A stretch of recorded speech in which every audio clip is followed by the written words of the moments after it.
السلام عليكم ورحمة الله. كل سنة وحضراتكم طيبين وانتم بخير وبصحة وسعادة. ان شاء الله احنا بنتابع دفعات السمان اللي موجودة عندنا، ودي الدفعة اللي احنا بنحضنها. طبعا النهاردة اليوم الخامس، خامس يوم ليهم النهاردة. طبعا ديت الوجبة بتاعت الصبح او التصوير بتاع الصبح، لان برضو في نفس اليوم التصوير التاني. فاحنا بس كده هنتابع مع بعض كده الحاجات اللي احنا عملناها في اليوم الخامس. طبعا اخر حاجة معانا في العلاجات النهاردة اللي هي المضاد الحيوي، ديت اخر شقوة طبعا ان شاء الله. وبعد كده هننزل ان شاء الله في الوجبة التانية او في السقوة التانية بفيتامينات واملاح لمدة يومين تلاتة. ده كده يعتبر التحضير بتاعنا الحمد لله عدى على خير الخمس ايام الاولانيين، وهم طبعا اخطر خمس ايام. والحمد لله زي ما انتوا شايفين الفرخ معانا 10/10، مفيش فيه اي مشكلة. التحويل 10/10، وطبعا بدأت تطلع الريشة اللي بتلمع اهي، وبدأ يريش معانا في اليوم الخامس زي ما احنا شايفين. الله اكبر.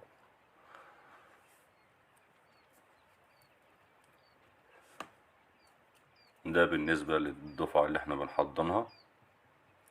طبعا الحرارة بالنهار عالية جدا، فاحنا هنحاول نقلل الإضاءة اللي موجودة على قد ما نقدر. كده خلاص هو يعتبر مش محتاج معانا الإضاءة الحرارة الشديدة قوي، هيعوز بس تهوية أعلى، ده اللي هو محتاجه. فطبعا الحمد لله العدد لسه لحد دلوقتي مظبوط في قلب الدور، ما فيش فيه أي مشكلة، بس هيبدأ يزيد في اليومين اللي جايين بشكل كبير إن شاء الله، وده اللي احنا هنشوفه إن شاء الله في اليومين اللي جايين. العدد مظبوط على المساحة، فالحمد لله شبه الأمور مستقرة لحد دلوقتي، لحد اليوم الخامس. وبرضه هيبان معانا لو في أي حاجة. طبعا الدفعة اللي بعد كده اللي احنا كنا راكنينها ديت العمر 18 يوم.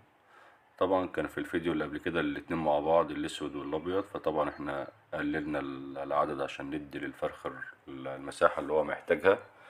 الفرخ ده كل ما تديله البراح بتاعه ويعرف ياكل، كل ما هيحول محنة اسرع ان شاء الله. النهارده اليوم ال18، بسم الله ما شاء الله. الفرخ بدأ يظهر معانا اهو، الملامح بتاعته ظهرت معانا خالص اهو. طبعا احنا برضو نازلين بجرعة كوكسيديا كاملة حوالي 4 ايام، مضاد سموم وكوكسيديا في العمر ال18 يوم. لسه شغالين بيها بقالنا يومين، وفاضل لنا فيها كمان يوم ولا يومين. ده كده بالنسبة للدفعة اللي عمر 18 يوم. اللهم بارك.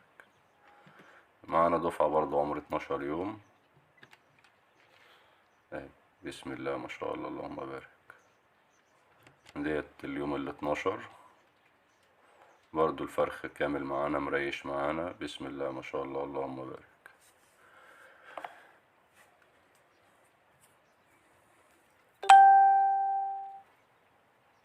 دول كده يعتبروا الدفعة بتاعة التحضير اللي موجودة عندنا. حاجات بسيطة جدا احنا سايبينها برضو بنجرب فيها وبنشوف الأوزان، رغم ان دول يعتبروا آخر حاجة في اللي بتبقى متبقية من الأعداد. بس ما عندناش مشكلة، عادي جدا. هنشوف برضو في الآخر هيوصلوا معانا لقد ايه. ومعانا هنا برضو السمان البياض، النهاردة اليوم ال103. طبعا زي ما احنا شايفين بسم الله ما شاء الله اللهم بارك. طبعا انا حاطط شوية ديكورا بيور في قلب السمان الهجين، يعني عايز اشوف كده السلالات اللي هتطلع بعد كده تبقى عاملة ازاي ان شاء الله. حاجة كام ذكر ابيض كده في وسطهم، مع كام ذكر اسود برضه. بسم الله ما شاء الله. ده اليوم ال103، ال103 بالظبط للقطيع البياض. بسم الله ما شاء الله اللهم بارك.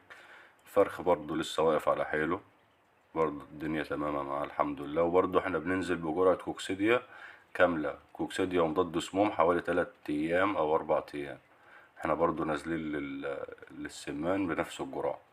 طبيعي ان انت تنزل كل 10 15 يوم جرعة كوكسيديا كاملة للسمان، كوكسيديا مضاد سموم، ومفيش مشكلة برضه بمنشط وغسيل كبد. وتريح يومين اتنين مية بيضة، بعد كده تنزل بفيتامينات واملاح وبنش والحاجات اللي بتشجع على البيض. بسم الله ما شاء الله اللهم بارك.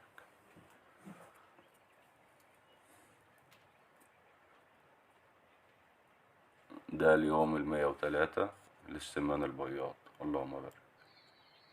طبعا احنا هنا برضو في اليوم الخامس، بس جينا اخر النهار بقى. واتفرجنا على منظر السمان زي ما انتوا شايفين. طبعا انا شلت الاكل والميه لان كان في شويه اماكن الميه مرطبه، وطبعا الحراره زي ما احنا قلنا كانت عاليه. طفيت اللمض التانية اهي، وخليت لمبه واحده بس 200 على مساحه 2 متر 60. والاماكن اللي كانت مرطبه ديت احنا رشيناها برشه جير ونشاره علشان ما ينفعش يبقى فيه رطوبه تحت السمان. وهنا بقى انا بوريكم منظر السمان عامل ازاي. اليوم الخامس يا جماعه، بسم الله ما شاء الله، مربع عضلات، الله اكبر. وطبعا انا بسيبهم شويه كده ايه من غير اكل وميه كده، بس يعملوا نوش كده، يقعدوا يحسوا ان في حاجه حصلت في المكان كده، في تغيير.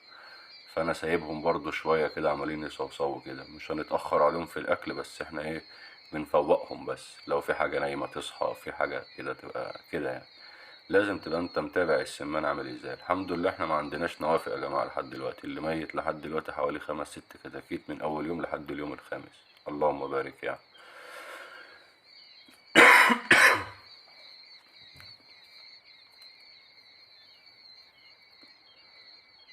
بسم الله ما شاء الله. متهيألي الفرخ باين قدامكم يعني. جايبين الدفعة من أول يوم لحد اليوم الخامس.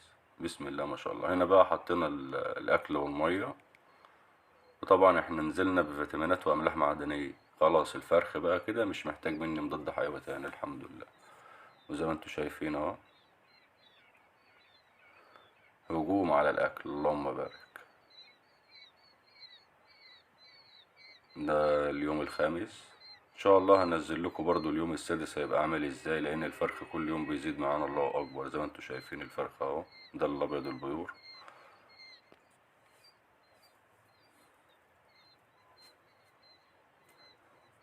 بسم الله ما شاء الله، اللهم بارك.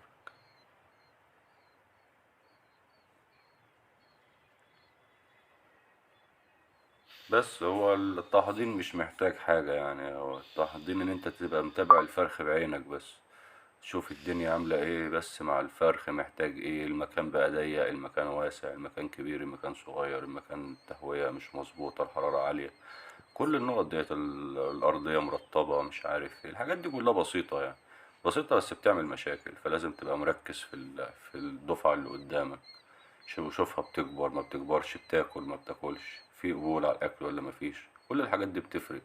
متبقاش كده داخل عمال تربي وخلاص وانت مش عارف الدنيا رايحة فين. اقعد جنب الحاجة وافهم الفرخ بتاعك عشان تعرف تشتغل فيه.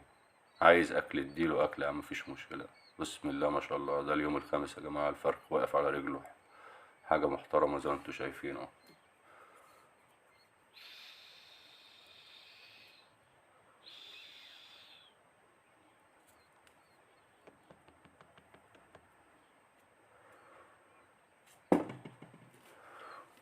بسم الله ما شاء الله، اللهم بارك.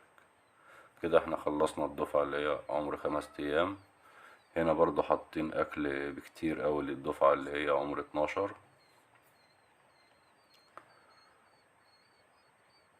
وبرضه احنا نازلين بنفس جرعة الكوكسيديا، لسه مطولة معانا رغم ان الحمد لله السمان مريش، مفيش ريش منتوش، مفيش كسلان، مفيش همدان. الفرخ فايق معانا، مفيش اسهالات، مفيش اسهالات بني، مفيش حاجة كده. بس احنا برضه بننزلها وقاية، بننزلها علاج، مفيش اي مشكلة. وبعد كده برضه هنديله فيتامينات واملاح، وبعد كده هنظبطه خالص ما تقلقش. وهنا العمر 18 يوم اللي قرب يخش على 200 جرام. اللهم بارك. لو عايزين نوزن السمان ده، نوزن نشوف اوزانه عادي. النهارده لسه اليوم ال18 عادي. نوزنهم، نوزن السمان الاسود ونوزن السمان الابيض، مفيش مشكله. كده كده هم قاعدين معانا لحد الذبح ان شاء الله. بسم الله ما شاء الله، اللهم بارك. طبعا اليوم بيفرق والساعه بتفرق. بالنسبه للاكل اللي هما بيرموه في الارض ده، انا بسيبهم لحد ما يلموا الاكل عادي جدا. اتمنى ان الفيديو يعجب حضراتكم، وكل سنه وحضراتكم طيبين.